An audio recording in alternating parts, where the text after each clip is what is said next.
Museum guard followed black visitor room to room unaware. Her name was on the plaque at the entrance. "I'm going to need you to stay where I can see you." He said it low, just loud enough for her to hear, and not loud enough for anyone else to catch. His voice had the particular flatness of a man who had practiced that sentence until it cost him nothing. He was already moving, already positioning himself 2 steps behind her left shoulder, his thumbs hooked into the belt loops of his navy uniform pants. She did not turn around. She kept her eyes on the oil painting in front of her, a river scene, blue-gray and wide, the kind of American landscape that used to hang in the homes of people who owned other people, and she breathed slowly through her nose. His radio crackled. He silenced it with one hand and kept his eyes on her. She had been in the Caldwell Museum of American Art for 11 minutes. But here is what that guard did not know, and what the woman in front of him had known since the morning she signed the papers 17 years ago. Her name was already in this building before she ever walked through the door. It was on the east wall of the atrium, cut into polished black granite, 12 inches tall. And in 43 minutes, every person in that museum, the curator, the board chair, the visiting scholars, the school children on their field trip, and that guard with his radio and his practiced voice was going to find out exactly who she was. Yo, hold on. He really walked up on her 2 steps behind like that? In her own museum? Let's get into it. Her name was Constance Adaïs Okafor Webb, and she had grown up in a house where the water heater worked only when it felt like it. She grew up in East Baltimore, in a row house on Fulton Avenue where her mother, Gloria, kept a laminated card on the refrigerator that listed the week's meals in pencil so she could erase and rearrange when money shifted. The kitchen linoleum had a crack that ran from the stove to the back door, and Gloria had covered it with a strip of contact paper decorated with roosters that had long since gone gray. Constance used to peel the edges of that contact paper when she was doing homework at the kitchen table, her textbooks propped open against a ceramic chicken that had lost its beak in 1987 and never been replaced. Gloria worked the overnight shift at a linen folding facility in Woodlawn. She came home at 7 in the morning with her hands smelling of industrial starch, slept until noon, and was back in the kitchen by 1 o'clock making sure Constance had something to eat before she walked the 6 blocks to school. There was never a morning, not one, across 12 years of Constance's childhood when she arrived at school without having eaten. That was the fact Gloria had organized her entire life around. Constance had been the kind of child who noticed everything. She noticed the way the light changed on the brick row houses at 4 in the afternoon, going from hard orange to something almost purple. She noticed the way the murals on the corners of their neighborhood, the ones painted by community artists who came through in the summers, used color differently than anything she saw in her school library's art. At 9 years old, she checked out a book on the Harlem Renaissance from the Enoch Pratt branch on Pennsylvania Avenue and kept it for 11 weeks, well past the due date, because she could not stop returning to the same 2 pages: Aaron Douglas, Charles Alston, Augusta Savage. She lay on her stomach on the floor of the living room and studied those plates with a flashlight when the overhead bulb burned out and Gloria had not yet gotten to the hardware store. Gloria came home one morning to find the book open on the floor and Constance asleep beside it, the flashlight still on, the batteries running low. She turned the flashlight off, pulled a blanket over her daughter's shoulders, and stood in the doorway for a long moment, looking at the child's face. Then she went to the kitchen and sat down at the table with her hands folded and did not move for a while. Constance earned a full scholarship to the Maryland Institute College of Art at 17. She graduated with honors, completed a master's degree in art history at Yale, and went on to do her doctoral work at the University of Chicago, where her dissertation on the institutional marginalization of Black American artists in federally funded museums won the Lerner Prize and was later published by University of Chicago Press. She spent the first decade of her career at a mid-sized contemporary art institution in Chicago, then at a larger museum in Philadelphia, building a department of American art that became nationally recognized for its acquisition of work by Black artists who had never before been shown in a major institutional collection. In the fall of 15 years ago, the Caldwell Museum of American Art in Washington, D.C., a 90,000 square foot institution founded in 1921, with a permanent collection of over 12,000 works, offered her the position of chief curator and director of collections. She accepted. She spent the next 8 years rebuilding the collection from the inside. She oversaw 43 major acquisitions. She launched the museum's first permanent gallery dedicated to Black American art history. She restructured the acquisition committee to include scholars and community voices the institution had never consulted before. She raised $11 million in restricted gifts for the endowment, and she secured the lead gift for the museum's East Wing expansion, a contribution that came with a naming provision that the donors specifically requested honor her scholarship. Her name went up on that east wall 6 years ago. Her mother, Gloria, drove down from Baltimore in her sister's car to stand in the atrium and look at it. Constance had left the museum 2 years ago to take a sabbatical year, then a visiting professorship at Howard University's Art History Department, then a series of invited lectures that took her to London, Lagos, and Sao Paulo. She had come back today for a specific reason. She had a meeting at 2 o'clock with the museum's board of directors about the museum's next 5-year acquisition plan, and she had arrived 45 minutes early, because she always arrived early, and because she wanted to walk the galleries alone first, the way she used to do before the calendar became a living thing that scheduled every minute. She was wearing a camel-colored coat, dark trousers, and low-heeled shoes. She carried a leather portfolio. She had a visitor badge clipped to her lapel because she had not yet checked in with the administrative office, had come in through the public entrance the way she always preferred to, had stopped at the front desk only long enough to pay. She always paid. Always had, even when they had tried to wave her through and then walked into the East Atrium. The guard's name, she would later learn, was Craig Halloran. He had been with the museum for 8 months. He had been hired after the previous guard in that rotation had retired. No one had briefed him on anything. That was a detail that would become important. She moved from the atrium into the first-floor gallery that held the museum's collection of Hudson River School paintings. The room was long, the light dropping from skylights in panels across the pale walls. There were perhaps a dozen other visitors in the room, most of them clustered near the interpretive panels, a few standing close to individual works. A school group had passed through earlier and left the faint smell of elementary school crayons, hand sanitizer, institutional lunch hanging near the doorway.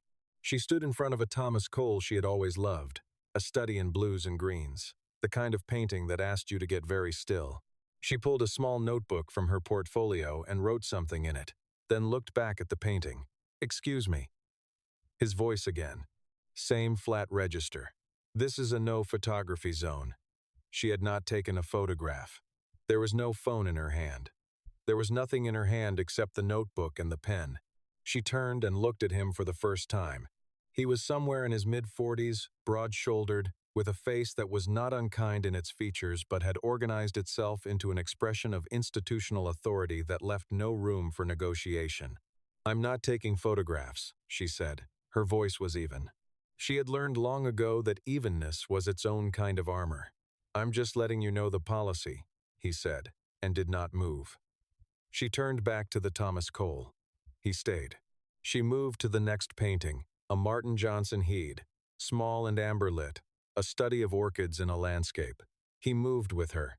She stopped. He stopped. The distance between them remained exactly 2 paces, as if he had measured it.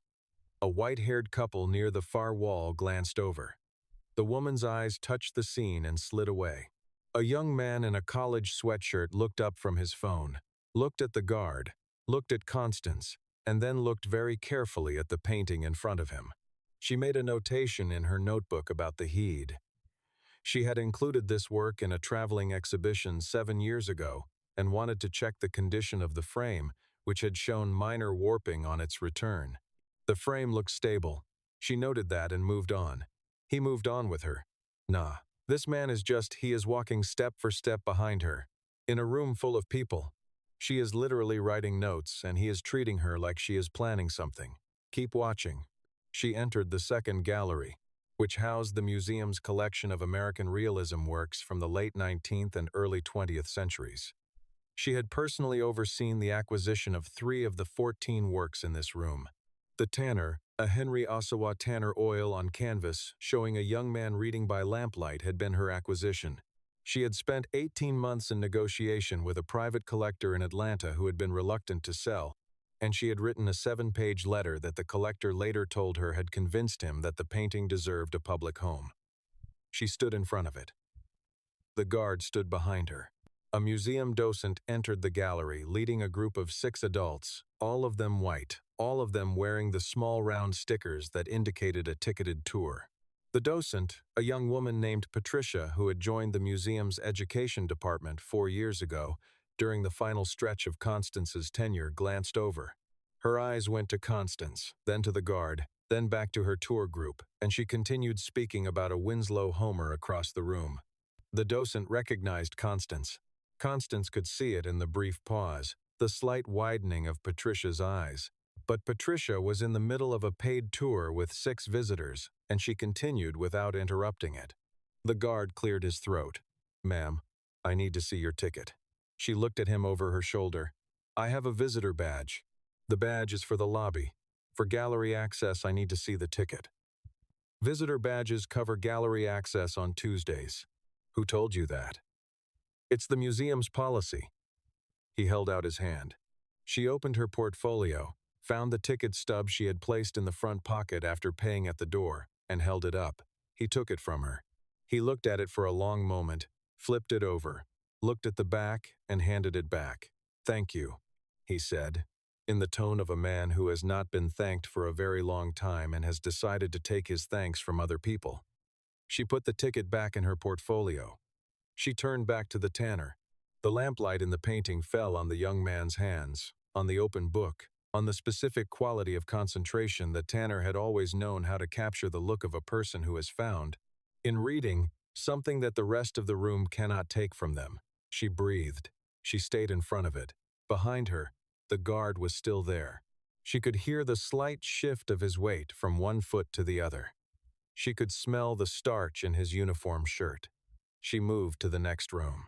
The third gallery she entered was the museum's gallery of 20th century American social realism, a room whose entire curatorial rationale she had written herself, the wall text, the interpretive panels, the educational materials, all of it drafted and revised and approved under her signature.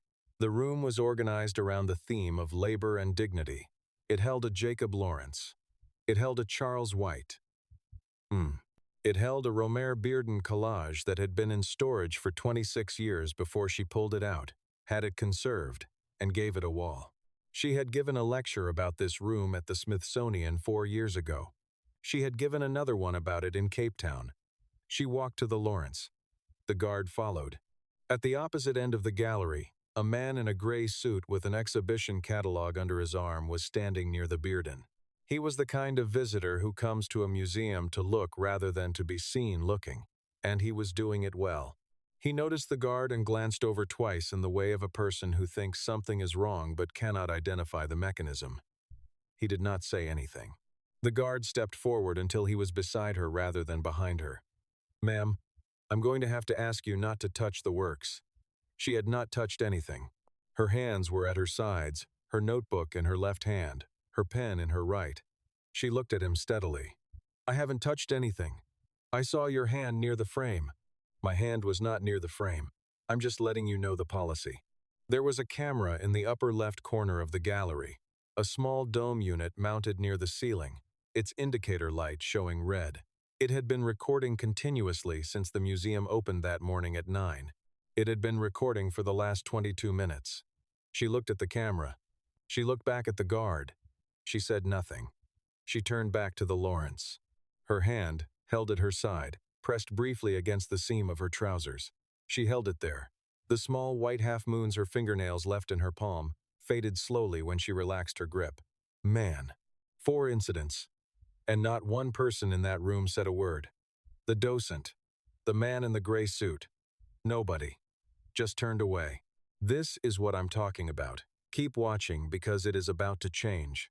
She left the 20th Century Gallery and walked down the corridor toward the East Wing, the wing whose construction she had overseen, whose lead gift she had secured, whose dedicatory plaque bore her name cut into black granite on the wall beside the entrance. The East Wing housed the museum's collection of contemporary Black American art, the Kehinde Wileys, the Kerry James Marshalls, the Amy Sherrills, the Barclay Hendrickses. It was the crown of what she had spent 8 years building.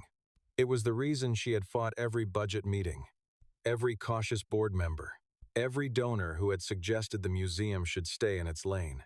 She reached the entrance to the East Wing and stopped. To her left, mounted at eye level on the black granite wall, was the dedicatory plaque. Brushed bronze, 8 inches by 14 inches, the lettering incised and filled with black. It read, East Wing of American Art, established through the vision and scholarship of Dr. Constance Adaeze Okafor-Webb, Chief Curator and Director of Collections, 2007-2022. With gratitude from the Board of Directors and the donors who believed with her. She stood in front of it for a moment. She had not seen it in 14 months. The bronze had deepened slightly, the way bronze does in interior light, going from bright metal to something warmer and older. The guard came up beside her and stopped. He looked at the plaque. His eyes moved across the lettering. If he made the connection between the name on the plaque and the woman standing in front of it, his face did not register it. He looked at the plaque the way people look at dedications in public spaces, briefly, out of peripheral obligation, without really reading. He turned back to her. You can't stand in the walkway. She looked at him. He looked at her. The corridor was not a walkway. There was no signage designating it as a restricted zone. There were 2 other visitors 20 feet away who were not being asked to move. She moved into the East Wing.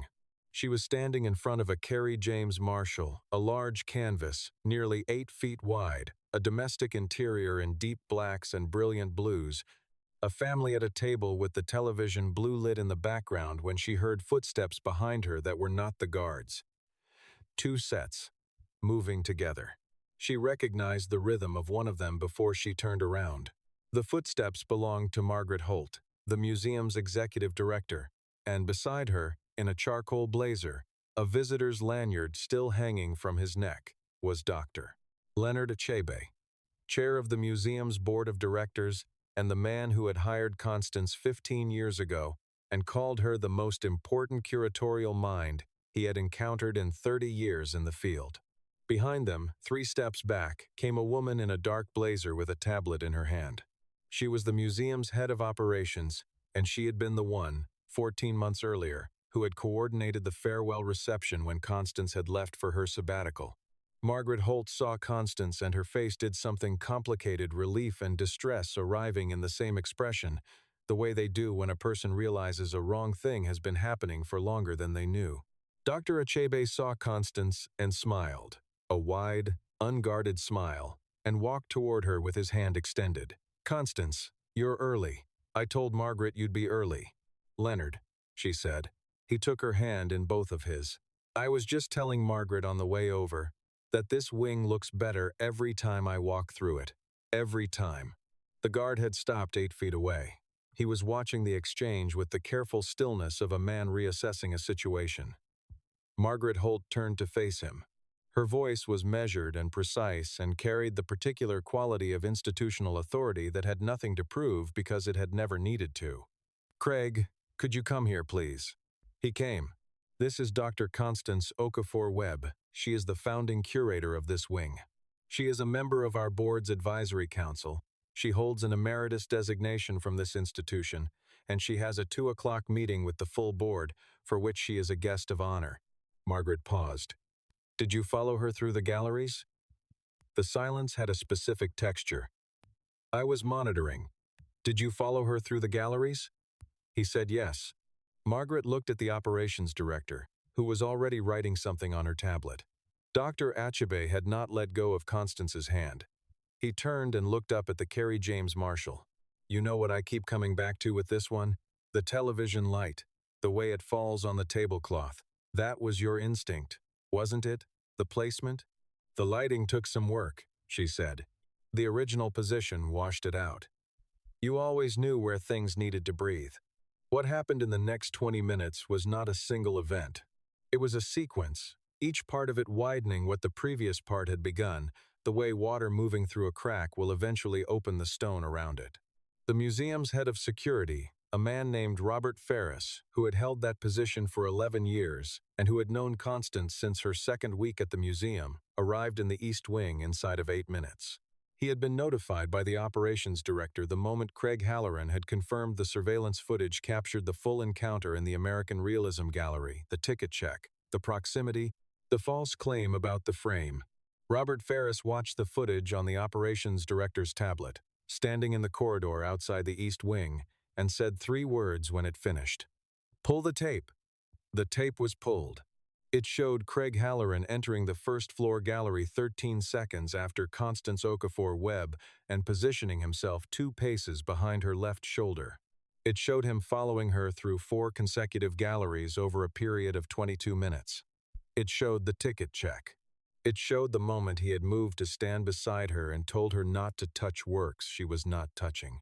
It showed her hands, clearly, at her sides. It showed the camera's unbroken eye on all of it. Robert Ferris brought the footage to the East Wing and played it for Margaret Holt on the tablet.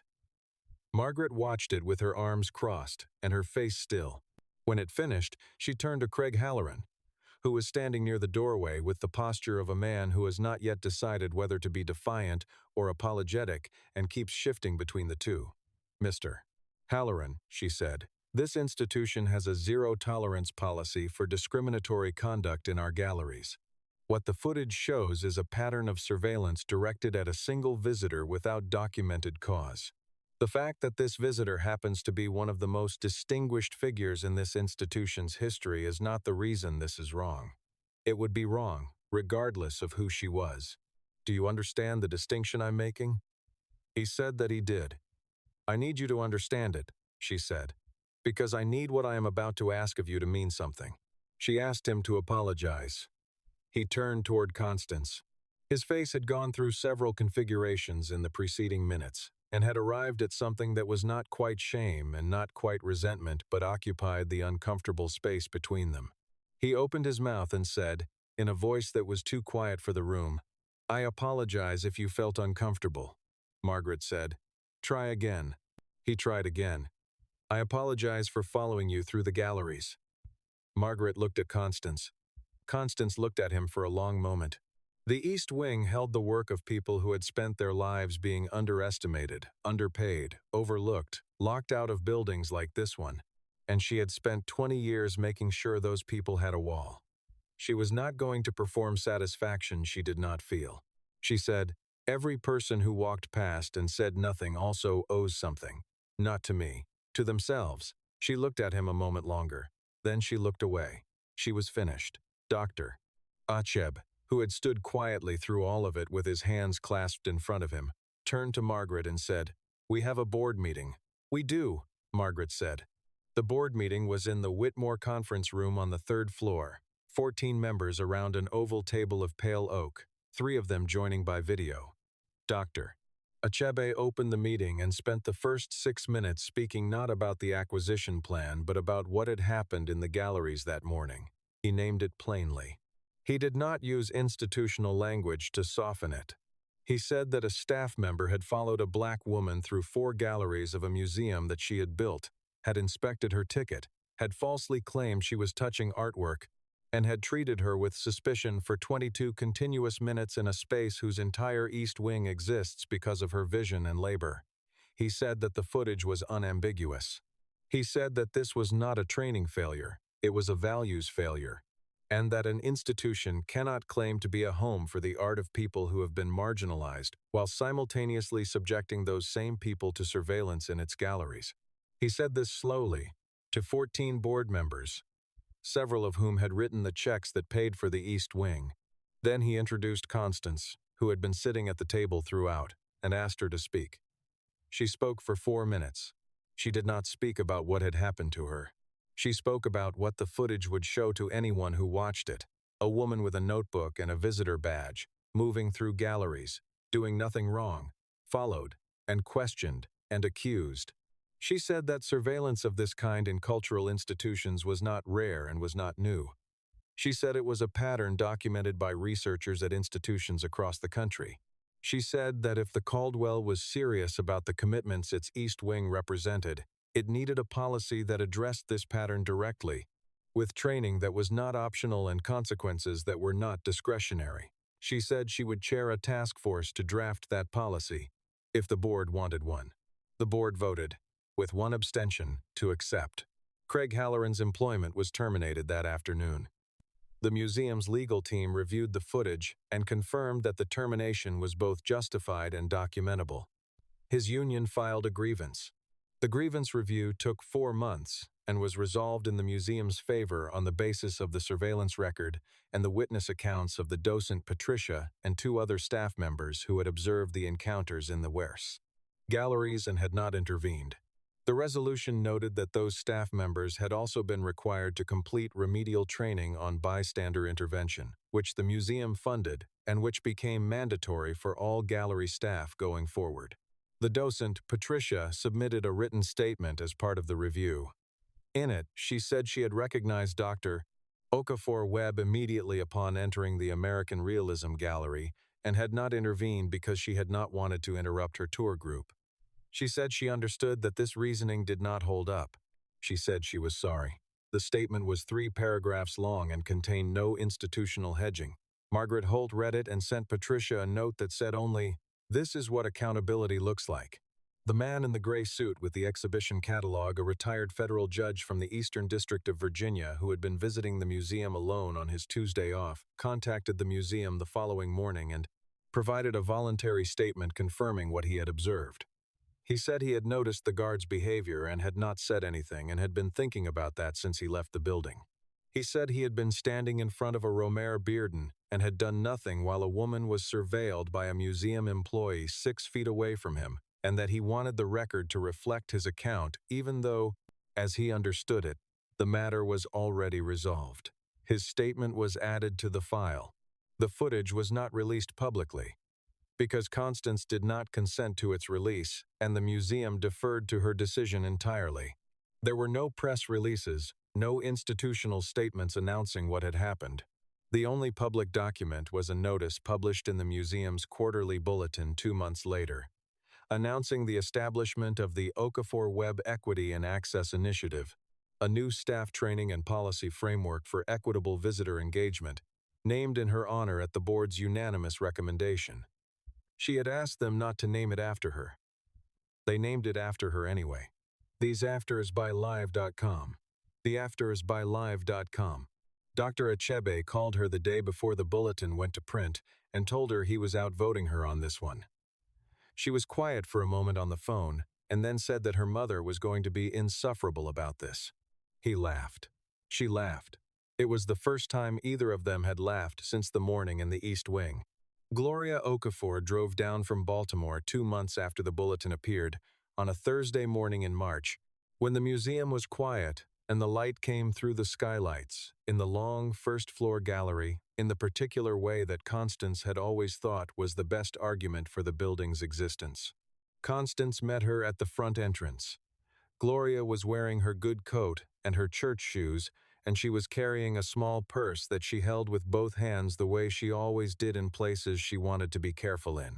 They walked in through the public entrance. Constance paid for 2 tickets. She always paid. They walked through the first-floor galleries, the Hudson River School, the American Realism, the Social Realist Room, and Constance told her mother things about the paintings that Gloria listened to with the expression she had always worn when Constance talked about art. A kind of concentrated absorption, as if she was filing everything away for later. In front of the tanner, Gloria stopped for a long time. She looked at the young man reading by lamplight. She looked at the quality of the light, the way it fell on the open book. "You got this one," Gloria said. "I got that one. I remember you telling me about it, the man in Atlanta. It took 18 months. You were always patient," Gloria said. "That was always the thing about you. Patient and stubborn at the same time." They walked to the East Wing. They stood in the corridor in front of the plaque. Gloria reached up and touched the lettering with the flat of her hand, the way she had touched the kitchen table when Constance had shown her the acceptance letter from Micah, the flat of the hand touch that meant she was marking a real thing in real space so she would not forget it. She stood there for a while. Then she looked at her daughter and she said, "You know what your grandmother used to say?" "I know," Say it. They cannot take from you what they do not know you have. Gloria nodded. She looked back at the plaque. She was right about that. They went into the East Wing. They stood in front of the Carrie James Marshall together, the family at the table, the television blue lit in the background, the specific quality of a domestic space made monumental by the painter's conviction that it deserved to be.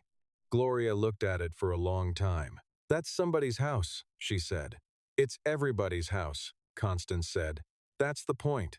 The settlement from the civil claim Constance filed not against Craig Halloran personally, but against the museum's insurer on behalf of the institution, was resolved for an amount whose terms were confidential.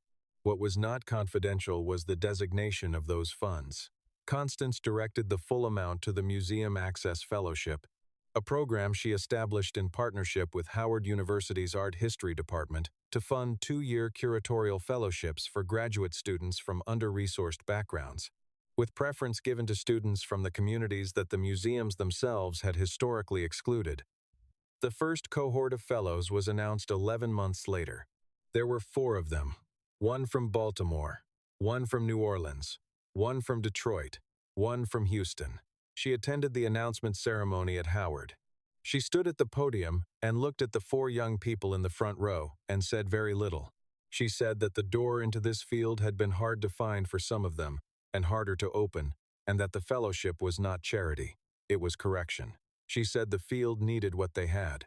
She said she hoped they would make it argue with them, push back, surprise it, teach it things it had been too comfortable to learn. She did not mention the museum. She did not mention the guard. She did not mention the 22 minutes in the galleries. She did not need to. Those 4 people in the front row, and the 4 who would come after them, and the 4 after that, their presence in the field was the answer to every room that had ever tried to make her small. At the back of the auditorium, in the last row, her mother was sitting with her church purse in her lap and her hands folded on top of it, watching. Constance could not see her face from the podium, but she knew the expression. She had known it since she was 9 years old on the floor of their living room with a flashlight and a library book she couldn't stop reading. It was the expression of a woman who had organized her entire life around making sure one person got through the door. Gloria Okafor was still sitting in that expression. She had never once stopped wearing it. "Yo, listen, I need a minute." Because what just happened in this story, the way she stood in front of that Carrie James Marshall while that man followed her, the way she held herself still, the way her name was already on the wall before he took one single step that hit different. This story is a work of fiction. Constance is not a real person. Craig Halloran is not a real person. The Caldwell Museum is not a real institution. But you and I both know that everything this story contains is real. We know it in our bodies.